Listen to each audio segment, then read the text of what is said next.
Happy Friday, Matt Helbig. What's up? Dude, it's good to be here again. Got some cool stuff lined up today to talk about.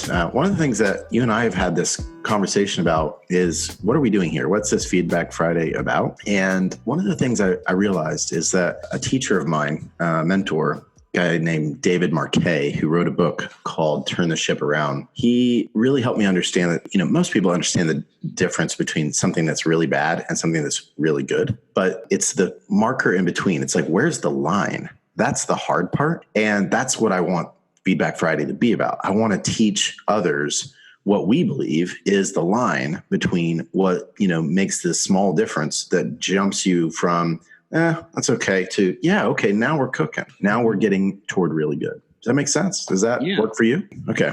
We want to thank Email Monks for sponsoring this episode. Email Monks specialize in building email templates with its team of 74 dedicated designers and developers, producing over 2,500 templates every month. So get your good-looking emails tested and coded by the monks. Get started at the link below. Well, let me talk a little bit about why Coinbase, this email here, is doing some things that I think are really good. And we've spent the last 2 months maybe like walking through some emails that we thought really needed some work. And actually for the next couple of weeks, I've got some emails I think are damn good and doing some really good things. And I'm interested to talk about them and why. And so change of pace a little bit, see how people respond. So Coinbase for me is one of these. And here's the reason. Right at the get-go, this email is relaxing to look at. I don't have to spend a lot of mental energy thinking about what to do here. I get to very quickly scan the entire email in a short period. It's got some down here below that I can continue to read. But length aside, it just tells me right up at the top through hierarchy, good, clear text. This is exactly what this email is about. And here is the primary thing to do. Join us for the 12 days of Coinbase and then see what's next. Oh, and also you can do more with crypto, or you can help crypto change the world. It's just extremely clear hierarchy. And one of the things that they do to communicate that I think is working so well is just a reduced number of colors. I think I've talked about this before, but in Fathom and Draft, my design agency, what we talk about a lot in the design work we do is how to reduce our point value. So on any given design, every single time you have a different bit of typography or a different color or a different shape of something or a different kind of line, that's all points. And so many designs have sometimes 10 or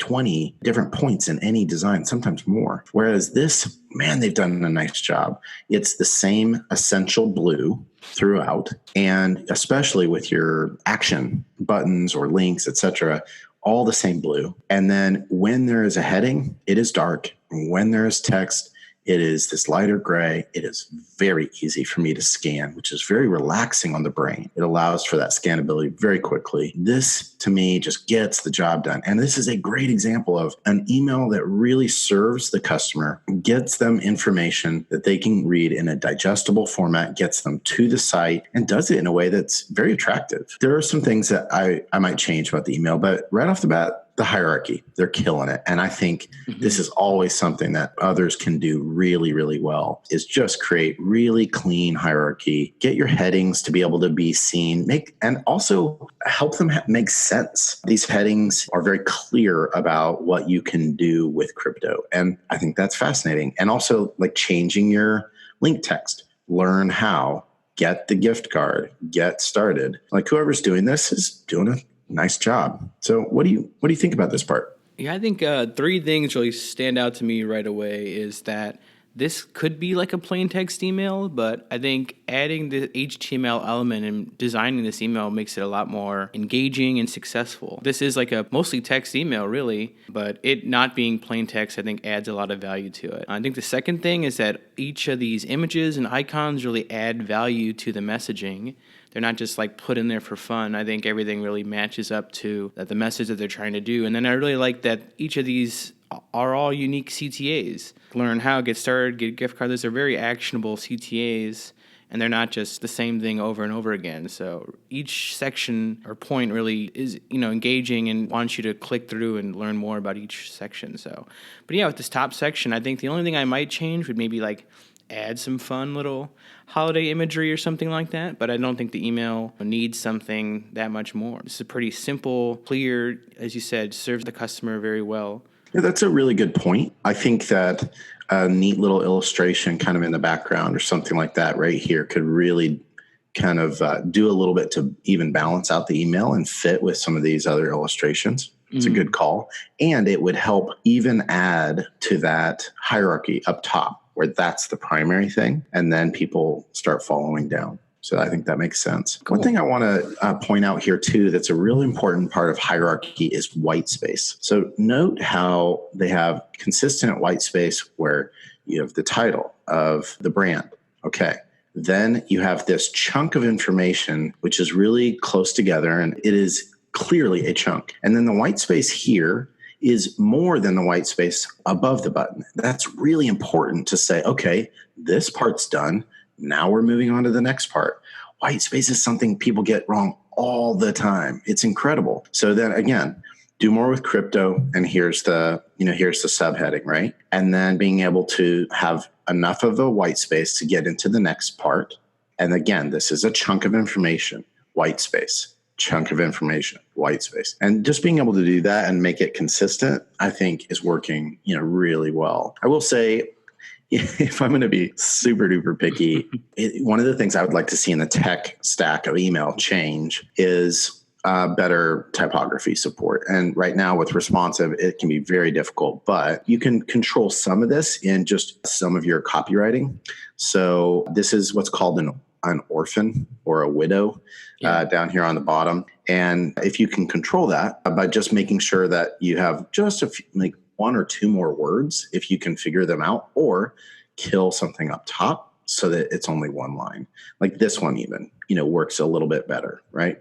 Mm-hmm. So some of those kinds of things. Also of note, if this sentence, let's say this highlighted part were taken out, it wouldn't work.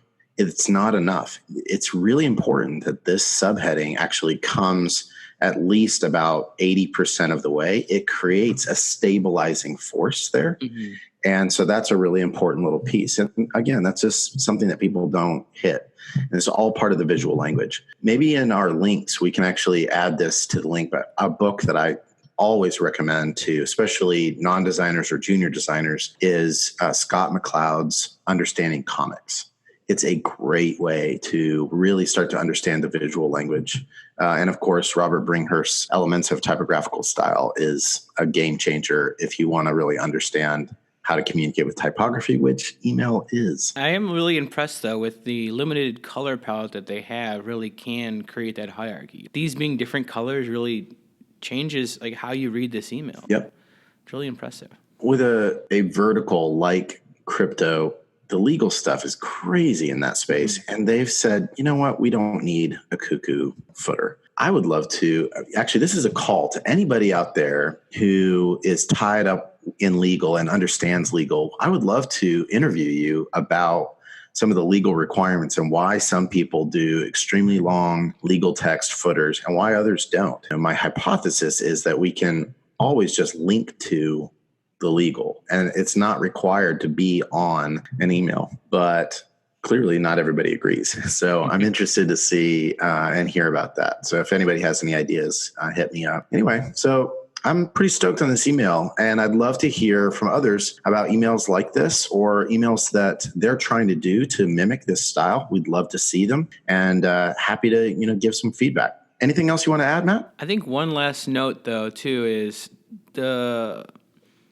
this doesn't have a lot of text in it, but I think this, compared to a lot of the other examples that we've seen in the past of having so much copy and text to read and everything else, it does a really good job of summarizing something into, just enough information to get you to click, and you can always go to a landing page. That's like, a big part of the emails that we see too that are really good.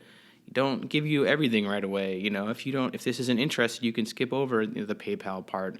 But it gives you just enough information on each section to really drive the click and get you to complete an action. Absolutely.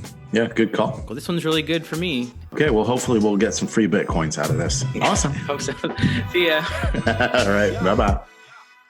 I should get an email tap